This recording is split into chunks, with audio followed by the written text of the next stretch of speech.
பாணதுரை நீதவான் நீதிமன்றத்தில் பெற்றுக்கொள்ளப்பட்ட தடுத்து வைக்கும் உத்தரவின் பேரில் மிலிபிட்டிய சுரங்க என்பவர் விசாரணைக்கு உட்படுத்தப்பட்ட போது பாணதுரை அருக்கொட பகுதியில் 21 வயது நபர் ஒருவர் கைது செய்யப்பட்டார்.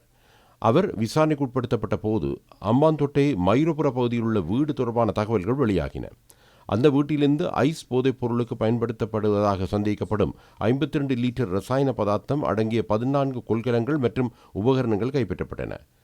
அங்கு நிறுத்தி வைக்கப்பட்டிருந்த தற்போது வெளிநாட்டில் உள்ள குற்ற கும்பல் உறுப்பினர் ஒருவரின் பேரில் பதிவு செய்யப்பட்டிருந்த நவீன மோட்டார் காரும் கைப்பற்றப்பட்டது. மோட்டார் கார் குற்ற புலனாய்வு திணைக்களத்தினால் கைது செய்யப்பட்டுள்ள பாணதுர நிலங்க எனும் குற்றக்குழு உறுப்பினரால் ஐஸ் போதைப் பொருள் எடுத்துச் செல்ல பயன்படுத்தப்பட்டதாக தகவல்கள் கிடைத்துள்ளது என்று போலீசார் தெரிவித்தனர். ஈரான் நாட்டவர் பலருடன் இணைந்து குறித்த விடுதியில் ஐஸ் உற்பத்தி செய்யப்பட்டுள்ளதாகவும் அவர்கள் தற்போது நாட்டை விட்டு தப்பிச் சென்றுள்ளதாகவும் தகவல்கள் கிடைத்துள்ளன. வெளிநாடு ஒன்றில் திட்டமிட்ட குற்றச்செயல்களை வழிநடத்திய முக்கிய நபர் ஒருவரின் சீடரான ரஜபத்தே மஞ்சு என்பவர் ஒரு வகை கேரளா கஞ்சாவை மோட்டார் சைக்கிள் ஒன்றில் ஏற்றிச் சென்ற போது கைது செய்யப்பட்டார்.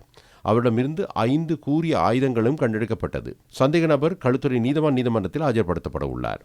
ஒரு ஜோடி யானை தந்தத்தை தம்பசம் வைத்திருந்த ஓய்வு பெற்ற இராணுவ வீரர் ஒருவர் கலென் பிந்துனுவ மொரகொட பகுதியில் வைத்து கைது செய்யப்பட்டார். சந்தேக நபர் நடத்தி சென்ற சேனையொன்றின் குப்பை தொட்டியில் சூட்சுமமான முறையில் மறைத்து வைக்கப்பட்டிருந்த போது அது கண்டெடுக்கப்பட்டது. வலஸ்முல்ல ரதனியாறு பகுதியில் ஸ்கூட்டி ரக மோட்டார் சைக்கிள் ஒன்றில் முன்பகுதியில் வைத்து துப்பாக்கி ஒன்றை எடுத்துச் சென்ற நபர் துப்பாக்கி செயல்பட்டதனால் அவர் உயிரிழந்தார்.